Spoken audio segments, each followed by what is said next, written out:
This video is dedicated to Deja Shade.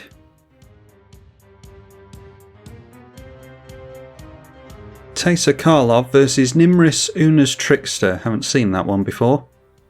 And I don't think too much of that opening hand, to be honest. I'd like some ramps, so we'll mulligan that.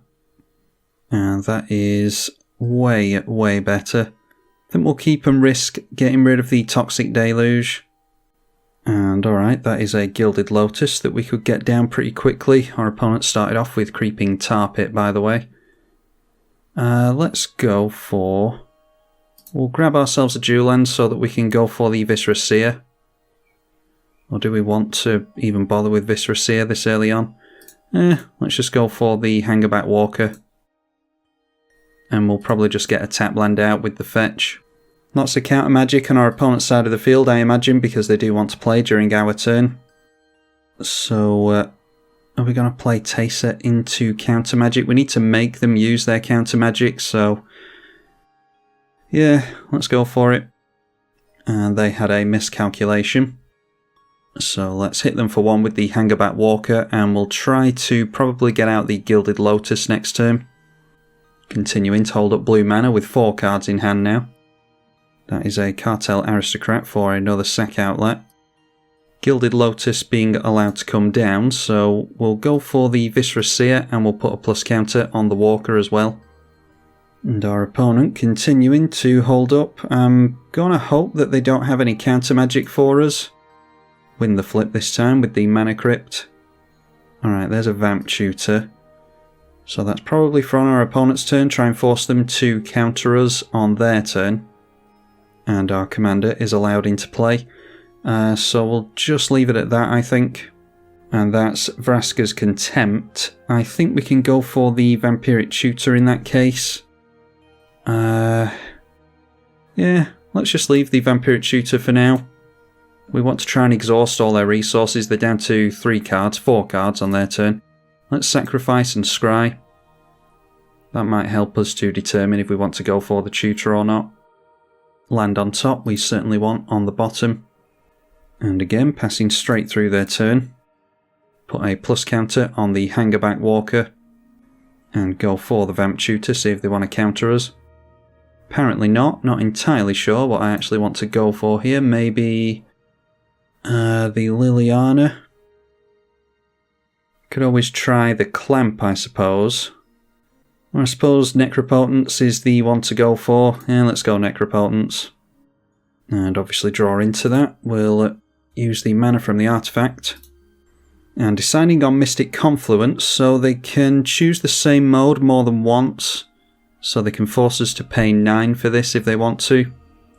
And yeah, that's what they're doing. They're forcing us to pay 9, so there's not really much point in doing that. We'll just let them counter it. Good that they don't get to draw any cards with the Mystic Confluence. I will swing in with Viscera Seer and we'll put a plus counter on the Walker again at the end of our opponent's turn. Maybe we'll be able to sneak down the Teysa Karlov. Now an Impulse from our opponent, leaving up 3 mana. And get themselves into a Path of Ancestry, which is a tap land, so continuing to just hold up 3 mana. Put our Hangerback Walker up to a 4/4. And just getting into all the sack outlets. We don't actually have too many of those in the deck, but yeah, we're not going to struggle for them apparently. Let's go for Teysa again. If we get into one more land, then we'll be able to go for Teysa Karlov again. They've only got 2 cards left in hand, but allowing it down. So let's swing in with the Viscera Seer.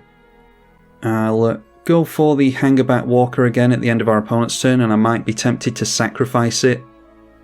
And then we'll get 10 Thopter tokens. Okay, Snap Mage. So they'll be able to... they're going to be able to get rid of our sack outlet. They're not going to be able to go for the Impulse though, thankfully. Yeah, we don't necessarily need to sacrifice it at the end of our opponent's turn. We can encourage them to blow up our Hangerback Walker. We'll trade with them so that they don't have a body in play. Manage to exhaust their resources quite nicely. And now it's an Urborg to fix our black mana as well as their own. Problem is they are now at the point where they can cast their commander and hold up 2 CMC for a spell. but hopefully we'll be able to go wide on them with Thopters.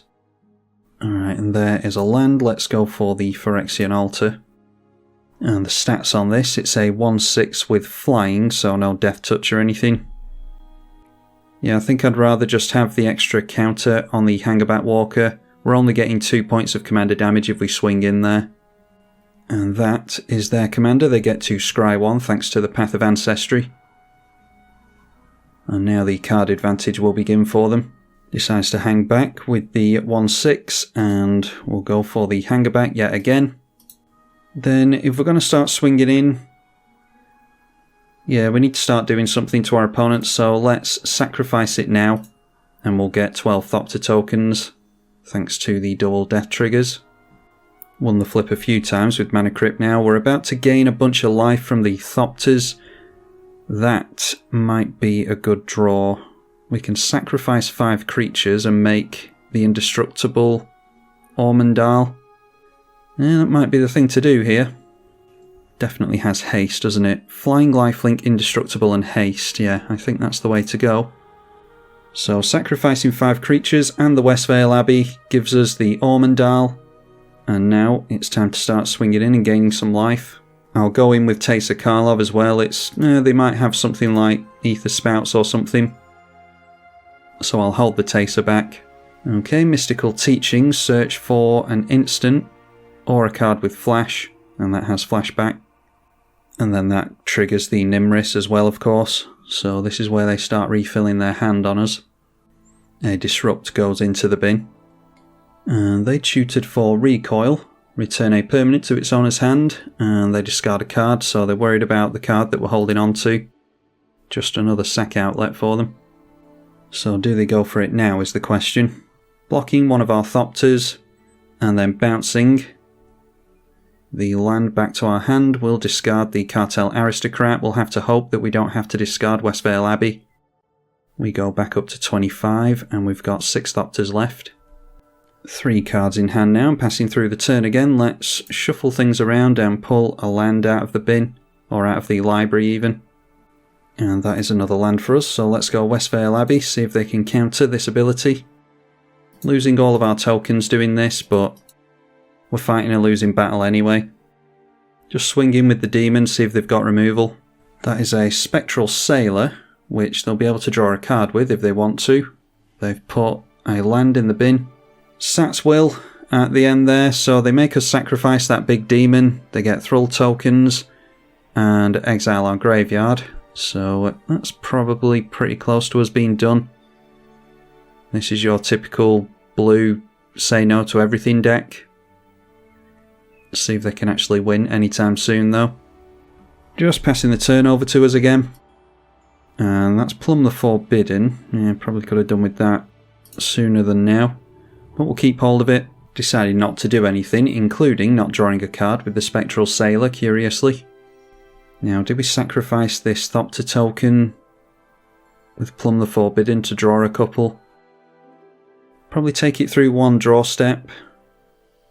Yeah, one more draw step to see if we can get anything at all. They probably just say no to absolutely everything at this point. Yeah, that's just a land, so I'll go Plumb the Forbidden at the end of my opponent's turn. Or maybe we could just do it here, but we're playing right into their hands there. We'll do it at the end of our opponent's turn. Okay, tapping out, so we might... Yeah, we might want to go Plumb the Forbidden here. That is Thassa's Intervention. Look at the top 5 cards of your library. 2 of them into your hand and the rest on the bottom. So let's go Plumb the Forbidden while it can't get countered. And we'll sacrifice the Thopter token. That gets us into a land and a Swords to Plowshares. I think we go Swords here. That swallows up a lot of their mana if they want to keep their commander in play. Maybe could have... Yeah, probably should have let Thassa's Oracle resolve there so that it might dictate the cards they go for if they think they're going to keep their commander in play. So probably should have allowed that, but I have somewhat given up this game. Throwing down their commander again straight away, and just 1 mana held up. 6 cards in hand and started to swing into us. Okay, Demonic Tutor, can we do anything with that? We'll soon find out. Maybe it's just Elspeth here. Army in a can, Elspeth. Yeah, I think we have to go Elspeth. And that lands, so let's make some tokens. Just need to actually get into some payoffs for the Teysa Karlov now. We haven't really done that well on that front. Swinging in at us as opposed to the Elspeth, so maybe they're just planning on bouncing her. Some kind of bounce counter. They are on 6 at the moment, losing the flip. We've done quite well on mana crypt flips this game. And during the upkeep they're looking to do something. That is Soul Shatter. Ugh. Yeah, no way around that. We're going to have to get rid of our Planeswalker. Okay, Grand Abolisher is actually really good against our opponent. Let's see if we can make them counter that. They'll probably counter it, but they won't get card advantage from it at least. So there we are, Drown in the lock. And the third spell is Leadership Vacuum.